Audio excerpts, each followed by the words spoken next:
Hai, selamat datang di channel Hits Video, channel yang membahas alur cerita film seru dan terbaik.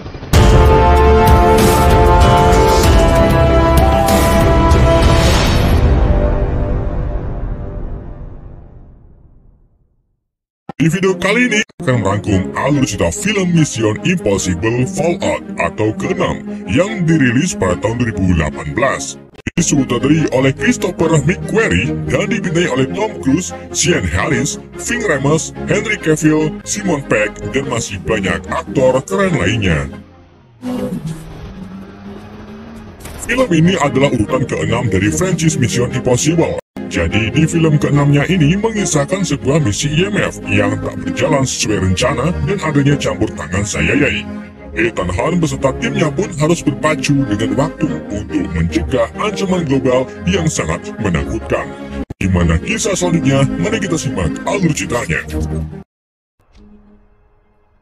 Setelah 2 tahun terjadinya penangkapan Solomon Land di film sebelumnya, kini Ethan Hunt dan Julia Matt terlihat melaksanakan pernikahannya. Namun si pendeta mulai ngawur saat membacakan sumpah pernikahan dengan mengatakan kalau Ethan gagal dalam misi serta meninggalkan Julia. Ternyata pendeta itu adalah Solomon Land itu sendiri yang mengatakan kalimat "seharusnya kau membunuhku, Ethan". Ketika Julia mengucapkan bersedia menerima Ethan sebagai suaminya, tiba-tiba ledakan nuklir terjadi dari arah barat. Ledakan itu langsung menghancurkan Ethan dan Julia. Namun untungnya semua ini hanyalah mimpi buruk Ethan. Perlu kalian ketahui bahwa scene tadi untuk mengingatkan kita tentang sosok Julia yang berperan sebagai istri Ethan dalam film MI ketiga. Setelah terbangun dari mimpi buruknya, Ethan didatangi kurir yang membawa sebuah paket. Saat paket itu dibuka, ternyata isinya perekam miniatur yang berisi tentang misi Ethan selanjutnya mengenai The Syndicate. Ternyata dengan ditangkapnya Solomon Land tidak menjadikan para anggota sindikat yang lain ini menyerah. Beberapa anggota justru bergerak lebih kejam dan melakukan serangan di berbagai wilayah di seluruh dunia. Para anggota sindikat yang masih aktif ini menjadi kelompok yang disebut The Apostles. Mereka percaya dengan meruntuhkan dan menghancurkan tatanan dunia, maka dari situlah kedamaian dunia akan tercipta. Makin besar penderitaan, makin besar pula kedamaian. Dan misi Ethan kali ini adalah mencegat penjualan 3 inti plutonium yang akan dibuat untuk bom nuklir oleh pemimpin The Apostles, yaitu John Locke. Sedangkan untuk membuat perangkat bom nuklirnya, John Locke bekerja sama dengan seorang ahli nuklir bernama Dr. Niels Delbruck. Weapons specialist, Niels Delbruck, is the man with Delbruck's knowledge. Your target, using any means at your disposal in 5 seconds. Scene kemudian berpindah ke Ethan Hunt dan Benji Dunn yang sedang melakukan misi pencekatan plutonium dengan bertransaksi 3 plutonium tersebut dari seorang pedagang gelap di Berlin, sedang Luther Steckel memantau mereka dari mobil van-nya.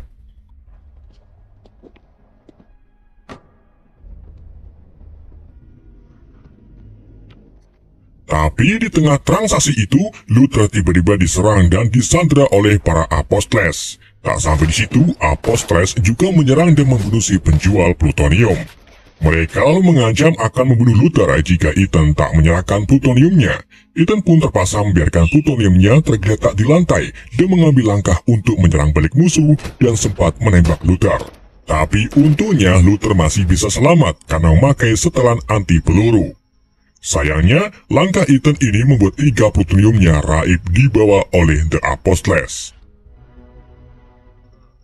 Beberapa hari kemudian, kita diperlihatkan sebuah berita dari Wolf Blitzer yang menginfokan tentang 3 bom nuklir yang meledak di Roma, Yerusalem, dan Mekah. Dari sini kita bisa menyimpulkan bahwa setelah mengambil 3 plutoniumnya dari Ethan, John Locke dan The Apostles berhasil meledakkannya di 3 tempat tersebut. No word on casualties yet, but we can be asleep in what appears to be a Untuk menemukan dan menangkap John Locke, Ethan dan Luther pun mendatangi ruangan rawat inap di mana di dalamnya sudah ada Dr. Niels Delbruck yang sudah berhasil ditangkap atas kejahatannya membantu John Locke membuat perangkat bom nuklir. Ethan lalu beritahu Delbruck bahwa Delbruck sudah koma 2 minggu setelah mengalami kecelakaan sebelum bom nuklir meledak. Bukannya bersedih, Delbruck malah bahagia karena bom nuklir buatannya berhasil diledakkan oleh The Apostles dan John Locke. Merasa misinya sudah selesai, Delbrook pun akan memberikan informasi tentang John Locke beserta desain perangkat bom nuklirnya kepada Ethan. Namun sebelum itu, Delbrook meminta Ethan untuk menyiarkan berita berupa pembacaan manifesto yang berisi tentang keruntuhan dunia dan orang baik akan kalah. Ethan pun menyetujui-nya dan mengirim manifesto tersebut kepada Wolf Blitzer yang saat itu sedang live. Setelah berita itu disebarkan, Delbrook pun memberikan informasi tentang John Locke dan desain perangkat nuklirnya secara cuma-cuma. Namun ketika Luther berhasil menyalin semua informasi tersebut, Ethan langsung membuka set ruang rawat inap yang ternyata palsu.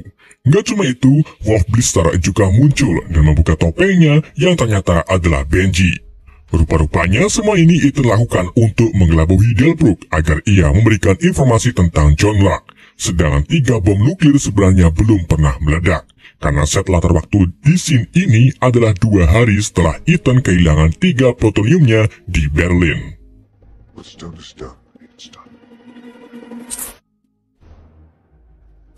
Di hari berikutnya, sekretaris IMF yaitu Alan Hanley mengirim Ethan Hunt ke Paris untuk menyusup ke sebuah pesta, di mana John Locke sudah mengatur pertemuan dengan seorang penjual plutonium yang bernama Alena Mitsopolis atau yang dikenal sebagai The White Widow.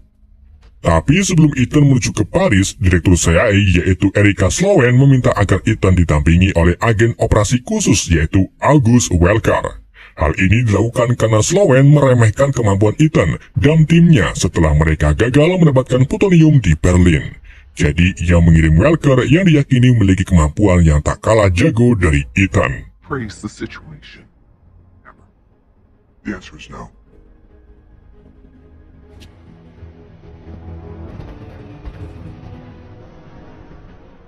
Keduanya lalu terbang ke Paris menggunakan pesawat kargo militer dan akan terjun menggunakan parasut agar kemunculan keduanya tidak bisa terdeteksi.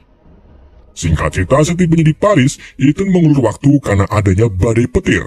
Namun Welker malah nekat terjun yang pada akhirnya membuat Ethan terpaksa ikut terjun. Ketika Welker menyelam ke awan gelap, ia tersambar petir yang membuatnya pingsan. Ethan pun sebisa mungkin meraih tubuh Welker untuk memperbaiki oksigennya dan mengembangkan parasut Welker.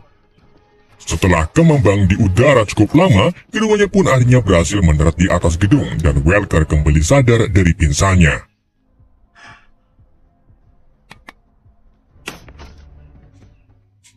Mereka lalu menyusup ke dalam pesta dan menemukan seseorang yang diyakini sebagai John Locke. Ethan serta Welker pun mengepung orang tersebut di dalam toilet, kemudian memukul kepalanya sampai pingsan. Saat mereka sedang mengidentifikasi wajah Locke untuk dibuat topeng, Locke tiba-tiba sadar dan menyerang keduanya.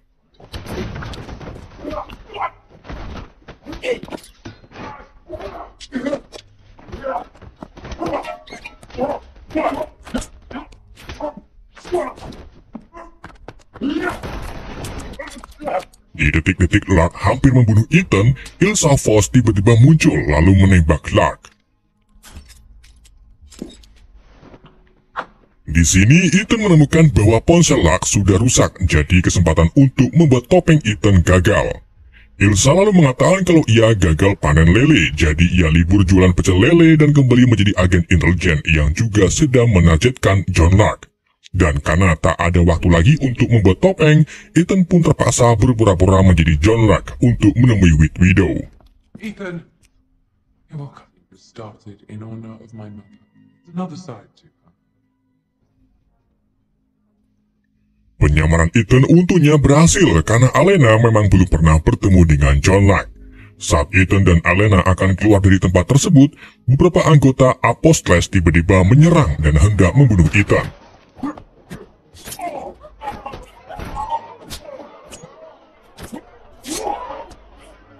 Dengan bantuan Ilsa, Ethan akhirnya berhasil lolos dari para Apostles.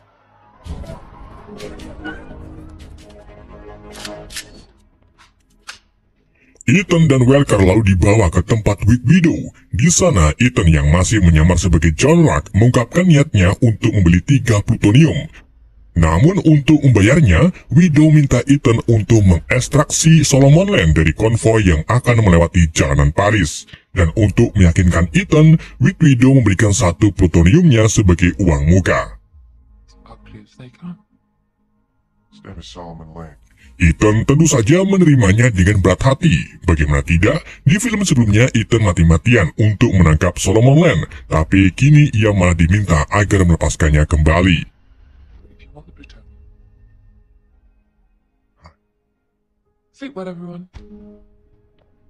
I wanted Locke to lead us to the Setelah pertemuan tersebut, Welker menemui Sloan secara pribadi dan menyerahkan handphone Locke yang masih utuh kepada Sloan. Tapi di sini menjadi hal yang janggal, karena sebelumnya kita diperlihatkan kalau handphone John Locke sudah rusak saat mereka berkelahi.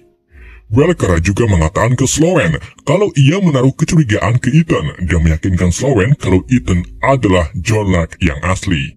Intinya, siapapun yang menuntun plutonium menjadi bom nuklir akan disebut sebagai John Locke. Guess he has all the proof you need.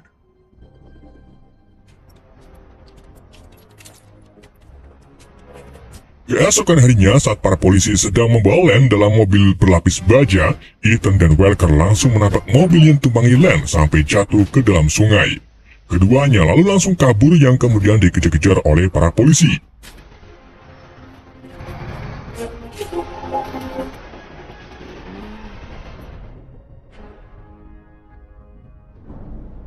Sementara itu, Benji dan Luther diam-diam membantu membebaskan Len sebelum Len tenggelam.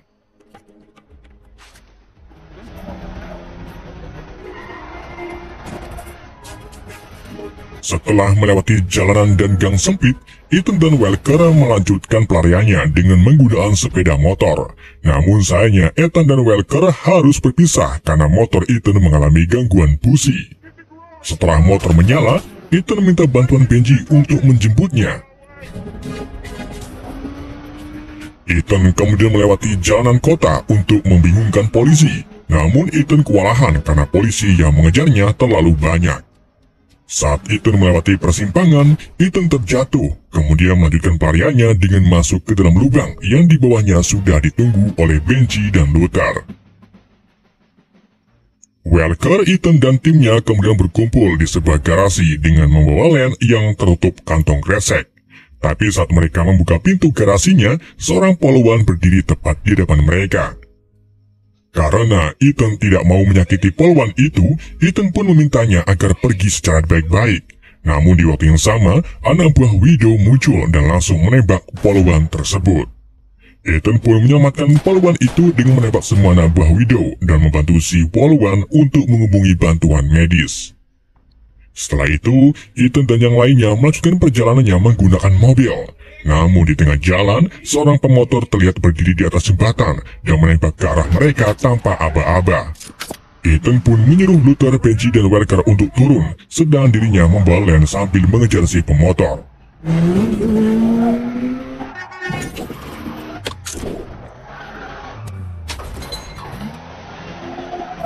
Saat keduanya berpas-pasan, pengendara motor tersebut lalu membuka kaca helmnya dan terlihat kalau itu adalah Ilsa yang berusaha membunuh Len.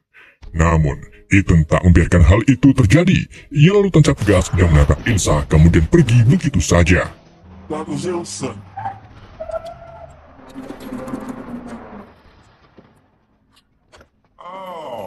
Ethan dan yang lainnya lalu berkumpul kembali di bangunan kosong. Di situ Luther melepaskan pelacak yang ditanam di leher Len dan memasang pelacak itu ke sebuah drone. Dengan begitu, para polisi akan melacak drone tersebut. Tak hanya itu, Luther juga secara diam-diam memasang sebuah pelacak pada Len yang terhubung di perangkatnya sebagai antisipasi jika ada masalah yang tak terduga. Gak lama kemudian, Ethan menemui Widow atau Alena, di mana Alena menanyakan ke Ethan tentang Ilsa, karena ia melihat Ilsa bersama Ethan di hari pertama mereka bertemu, dan hari ini Ilsa malah ingin menggagalkan tugas mereka dengan mencoba membunuh Len. Alena pun menginstruksikan Ethan agar membawa Len dan Ilsa ke London. She's yours. Saat Ethan hendak kembali menemui timnya, ia diikuti oleh Ilsa. Namun Ethan segera mengetahuinya dan menemui Ilsa di bawah pohon Carson. Ilsa lalu mengungkapkan alasan dirinya ingin membunuh Len, yaitu karena Ilsa ingin membuktikan pada Badan Intelijen Inggris kalau dirinya bukanlah ancaman. Mengingat di film sebelumnya, citra Ilsa buruk karena bekerja untuk Atlee. Ilsa kemudian mengancam akan mengakhiri Ethan jika Ethan menghalangi dirinya lagi. Scene kemudian beralih ke London, di mana Ethan dan lainnya membawa Len ke tempat persembunyian IMF. Di sana, Alan Hanley juga muncul untuk menyampaikan kecurigaan CIA kalau Ethan sebenarnya adalah John Lack yang asli. Dengan beberapa bukti dan informasi yang sudah direkayasa, Hanley meminta Ethan untuk menyerahkan diri dan menghentikan misi. Tapi tentu saja Ethan menyangkal tuduhan itu dan mulai adu mulut dengan Hanley sampai akhirnya Ethan menyuntikkan obat bius hingga membuat Hanley pingsan. Ethan dan yang lainnya kemudian melanjutkan misinya untuk menyerahkan Len ke Alena. Namun pastinya Ethan tidak akan menyerahkan Len yang asli begitu saja. Maka dari itu, ia meminta Benji untuk memakai topeng dan menyamar sebagai Len. Ethan, Luther, dan Benji yang menyamar sebagai Len kemudian pergi untuk menemui Alena. Sedangkan Welker tetap tinggal untuk menjaga Len yang asli. Akan tetapi, baru beberapa menit ditinggal, Welker malah mencoba membebaskan Len, karena ternyata sebenarnya Welker adalah John Lack asli yang selama ini bekerja dengan Len. Ia lalu mencoba untuk membebaskan Len sampai akhirnya terkuak kalau itu bukanlah Len, melainkan Benji yang sedang memakai topeng. Ternyata dari awal, Hanley, Ethan, Benji, dan Luther sengaja membuat drama untuk menipu Welker agar mengakui jati diri yang sebenarnya. Tak hanya itu, pengakuan Welker tadi juga sudah didengar oleh Sloan. Sloan pun langsung mengirim pasukannya untuk membawa Len dan Welker. Tapi ternyata sebagian besar dari pasukan itu sudah bekerjasama dengan Welker dan malah menyerang Ethan serta yang lain. Hingga akhirnya Welker menikam Hanley dengan menggunakan pelatihnya. Bersama dengan itu, Ilsa tiba-tiba muncul dan menembaki anak buah Welker. Beberapa pasukan Welker lalu membawa Len pergi, sedang Welker melarikan diri ke jalanan.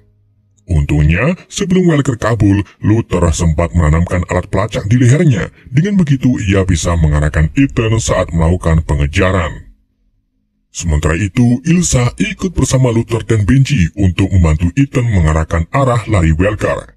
Ethan lalu menggunakan jurus 1000 langkahnya melewati jalanan, ke dalam gedung, dan bahkan ke atap gedung. Sampai akhirnya, Welker menuntun Ethan ke sebuah gedung dan menaiki lift di sana. Ethan lalu mencoba untuk mengikutinya dengan bergelantungan di bawah lift, tapi Welker tiba-tiba menunjukkan foto Julia di hadapannya dan mengancam Ethan akan membunuhnya jika Ethan terus mengikutinya. Welker kemudian berhasil mencapai atap dan dibawa pergi menggunakan helikopter oleh Len serta pasukannya yaitu The Apostles. Di samping itu, Luther menjelaskan kepada Benji dan Ilsa tentang perangkat nuklir yang didesain oleh Dr. Niles Delbruck.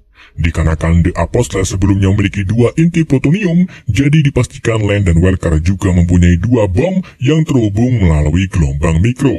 Jika bom satu dijinakan, maka bom yang satunya akan meledak. Tak hanya itu, jika bom sudah aktif dalam hitungan mundur, maka bom juga tidak bisa dihentikan. Setelah membahas itu, Luther dan Ilsa mulai membicarakan hubungan Ethan dan Julia. Dalam hal ini, perpisahan mereka bukan lagi tentang Julia yang bersembunyi dari musuh-musuh Ethan, melainkan karena Ethan tak bisa fokus bekerja jika ada Julia di dekatnya. Maka dari itu, Ethan terus membiarkan Julia bersembunyi dan sampai tak lagi muncul di depan Ethan. He's a good man, if you care about him. Di samping itu, karena sebelumnya Luther sudah menanamkan alat pelacak ke Len, jadi mereka pun melacak keberadaannya yang ternyata ada di Kashmir. Ethan, Ilsa, Luther, dan Benji pun langsung pergi menuju ke sana.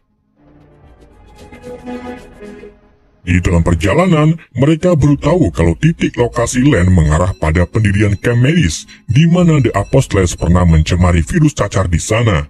Dan jika kali ini Len akan meledakkan bomnya, maka bom nuklir itu akan mencemari Glester yang seketika itu juga akan mencemari pasokan air di seluruh dunia. Saat mereka sampai di sana, Ethan tak sengaja bertemu dengan Julia yang jika kita ingat-ingat Julia ini merupakan dokter atau perawat. Tapi di sini Julia tidak sendirian karena ia bersama suami barunya yang merupakan rekan kerjanya di dunia medis. Dan sudah jelas bagaimana Solomon Len merencanakan kejahatannya tidak hanya untuk meruntuhkan tatanan dunia, tetapi juga untuk membalaskan dendamnya ke Ethan dengan menggiring wanita yang dicintainya ke pusat ledakan nuklir. Tapi Ethan dan yang lainnya tak punya banyak waktu, jadi mereka pun lanjut melanjutkan misinya. Para anggota tim kemudian menemukan salah satu bomnya, jadi Luther sebisa mungkin menjinakkan bom tersebut, sedang Ilsa dan Benji lanjut mencari bom satunya lagi. Sementara itu, Len menyuruh Welker untuk mengaktifkan bomnya dan menunjukkan waktu 15 menit yang tersisa. Welker kemudian pergi sejauh mungkin membawa detonatornya menggunakan helikopter. Dan kini saatnya Ethan beraksi.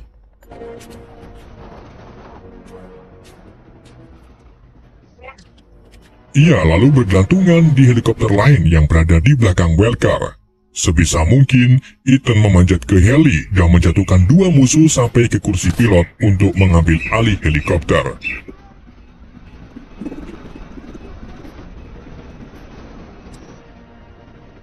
Di sisi lain, Julia yang tak tahu kalau para tim IMF sedang melakukan misi, akhirnya memutuskan untuk pergi menemui Luther dan ikut membantunya. I'm a doctor, not an electrician. Sorry. That's your left hand. Sorry. Just a second. Di samping itu, Ilsa akhirnya berhasil menemukan bom satunya lagi yang berada di sebuah gubuk. Tapi keberadaan Ilsa diketahui oleh Len yang langsung menyerangnya lalu mengikatnya di kursi. Hingga akhirnya Benji datang untuk menolong Ilsa. Namun, lagi-lagi Solomon Len melakukan serangan dengan menggantung Benji menggunakan tali. Untung saja, Ilsa berhasil lepas dari ikatannya dan melawan balik Len.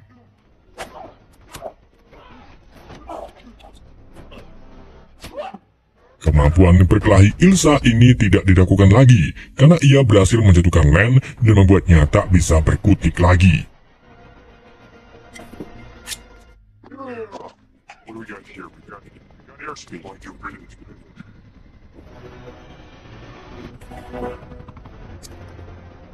Kita kemudian kembali ke Ethan. Setelah berhasil mengambil alih kendali helikopter, Ethan diharuskan menghadapi helikopter Welker. Meskipun beberapa kali mendapatkan tembakan dari Welker, tapi itu mampu menghindarinya.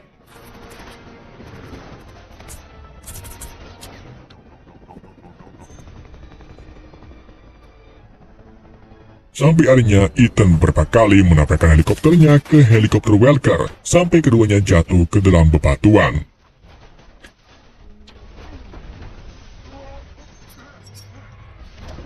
Karena kejadian itu, helikopter rusak parah hingga menyebabkan saluran oli panas lepas dan mengenai sebelah wajah Welker. Ethan lalu mencoba untuk merebut remote detonatornya, namun malah menyebabkan helikopter berguling dan melempar mereka ke sisi tebing. Keduanya kemudian bangkit untuk menghadapi satu sama lain. Perkelahian keduanya terlihat sangat sengit, sampai-sampai keduanya terguling dan hampir jatuh dari tebing. Untung saja mereka masih berpegangan pada tali helikopter. Ethan lalu memanfaatkan kemampuan manjatnya dengan memanjat tebing, dan saat sekiranya Ethan sudah aman, ia langsung menarik talinya, yang pada akhirnya membuat Welker jatuh ke dalam jurang hingga tewas. Ethan kemudian segera memanjat ke atas untuk meraih detonatornya, dan tepat di detik-detik terakhir sebelum waktu habis, Ethan dengan cepat memencet tombol detonator dan berhasil menonaktifkan kedua bom nuklirnya. Luther, Benji, dan Ilsa pun merasa lega karena rekan kerjanya sudah berusaha mati-matian merebut detonatornya meski sebenarnya mustahil untuk dilakukan. Tak lama kemudian, sebuah helikopter CIA muncul di atas Ethan dan membawa Ethan kembali ke medis. Setelah kejadian ini, Sloan kini menjadi yakin dengan kemampuan IMF yang bukan kaleng-kaleng. Sloan juga menyerahkan Solomon Land ke Badan Intelijen Inggris melalui Alena Mitsopolis. Sedangkan urusan Ilsa dengan intelijen Inggris kini sudah beres. Lalu, apakah Ilsa akan bergabung secara resmi dengan IMF? Tonton sampai habis ya, biar kalian paham. Film pun berakhir. Oke guys, itulah alur cerita film Mission Impossible Fallout. Semoga kalian terhibur dengan alur cerita yang saya bawakan. Mohon maaf jika ada kesalahan dalam penyampaiannya. Pesan yang tidak bisa kita ambil dari film ini, awalilah pagi harimu dengan sarapan, karena kemarin saya coba dengan senyuman, jam 9 sudah lapar. Sekian dari saya, sampai jumpa di video berikutnya. Subscribe bila bermanfaat, like bila kamu suka, share agar menjadi amal jariah. Jangan lupa nonton film-film seru dan menarik lainnya. Terima kasih telah menonton dan sampai jumpa lagi.